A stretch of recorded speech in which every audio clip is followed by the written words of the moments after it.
एक छोटे से गांव के टूटे-फूटे घर में 3 जिंदगियां संघर्ष कर रही थीं। एक बूढ़ी माँ, उसकी बेटी राधा और छोटा बेटा किशन। गरीबी इतनी थी कि कभी एक वक्त का खाना मिलता, तो कभी पूरा परिवार भूखे पेट ही सो जाता। माँ सुबह होते ही खेतों में निकल जाती और राधा गांव के संपन्न घरों में मजदूरी करने पहुंच जाती। किशन बचपन से ही पैरों से अपंग था। वह बस घर की चौखट पर बैठा अपनी माँ और बहन को काम पर जाते देखता रहता। उसकी आंखों में बेबसी होती, जिसे देखकर राधा का कलेजा मुँह को आता। राधा दिन भर कड़ी मेहनत करती। भारी पत्थर उठाना, लकड़ियाँ काटना और खेतों में निराई करना। इन कामों की वजह से उसके कोमल हाथों में गहरे जख्म हो गए थे।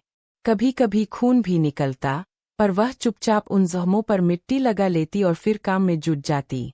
एक दिन डॉक्टर ने बताया कि किशन के पैरों का ऑपरेशन हो सकता है, लेकिन खर्च बहुत ज्यादा था। माँ हार मान चुकी थी, पर राधा ने ठान लिया था कि वह अपने भाई को पैरों पर खड़ा करेगी। उसने दोगुनी मेहनत शुरू की।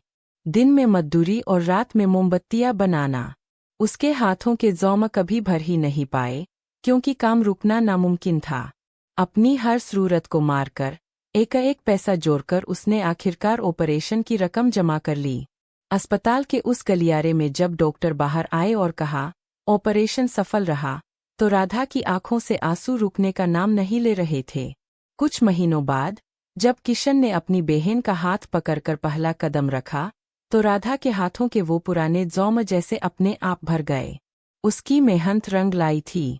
किशन अब बेबस नहीं था, और राधा की ममता ने गरीबी की उस काली रात में उम्मीद का एक नया दिया जला दिया था।